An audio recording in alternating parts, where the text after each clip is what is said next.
السلام عليكم الخوت. هاد الحلقة ماشي بحال كاع الحلقات اللي شفتو عندنا. اليوم جينا نهضروا على واحد الحاجة وقعت لينا، حاجة كانت غتنهي علاقتنا وغتنهي ياسين وسليمة للأبد. الموضوع فيه الشك، فيه الابتزاز، وفيه واحد السر من الماضي اللي كنت كنظن باللي راه تدفن. بصح يا ياسين، بنادم كيشوفنا في السوشيال ميديا ضاحكين كيسحب لهم حياتنا مثاليه، ولكن واحد الليله وبالضبط هادي اسبوع كل شيء تبدل. كنت جالسه حداه هو نعس والتليفون ديالو بقى شاعل حدايا، وفجاه بداو كينزلوا ميساجات من واحد الحساب غامض بلا صوره بلا سميه حقيقيه. أنا في ديك اللحظة كنت في سابع نومة، ما كنتش عارف باللي القنبلة غتفرقع في ديك اللحظة. سليمة هزات التليفون، وهادشي اللي وقع هو اللي كيطرى بزاف ديال الكوبل، ولكن الفرق هو أن الميساج اللي لقات كان فيه تهديد مباشر ليا ولسمعتي. الميساج كان مكتوب فيه: ياسين، واش كيسحب ليك غتنسى داكشي اللي درتي في 2021؟ غيلين ماكسويل ماشي هي الوحيده اللي عندها اسرار. خلص ولا كلشي غيخرج عند سليمه اليوم. انا تما الدم جمد في عروقي.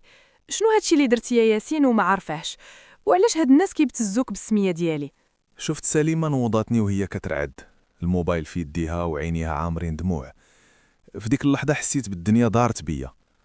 واش نكذب ونقول ليها راه غير سبام، ولا نعترف باللي هادي عامين وانا كنخلص لواحد الشبكة ديال الابتزاز غير باش يحيدوا عليا واحد الغلط درتو فاش كنت بوحدي وفي لحظة ضعف. اللي ضرني بزاف ماشي هو الغلط القديم، اللي ضرني هو الكذوب. ياسين كان كيصرف مبالغ خيالية من رزقنا ومن الفلوس الخدمة ديالنا باش يسكت هاد الناس.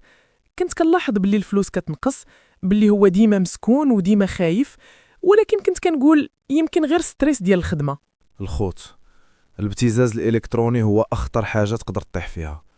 هاد الناس ما كيشبعوش، عطيتهم المرة الاولى الثانية الثالثة، وفاش بغيت نحبس قرروا يضربوني في اغلى حاجة عندي اللي هي سليمة. هاد الليلة كانت هي ليلة المواجهة. سليمة لقات تصاور ورسائل قديمة، ولات كتشوف فيا بحال الا كتشوف واحد غريب. انا في ديك الساعه سديت عليا البيت، ما بغيتش نسمع ليه. كاع ديك الثقه اللي بنيناها في سنين طاحت في ثانيه. بقيت كنسول راسي، واش هاد الراجل كنعرف؟ واش هادشي اللي كيبان للناس هو حقيقته؟ والمشكل الكبير هو ان التهديد كان غادي يولي علني، يعني الفضيحه غتولي ترند في المغرب كامل. بغينا نقولوا لكم باللي السوشيال ميديا تقدر تطلعك، ولكن غلط واحد من الماضي يقدر يغرقك.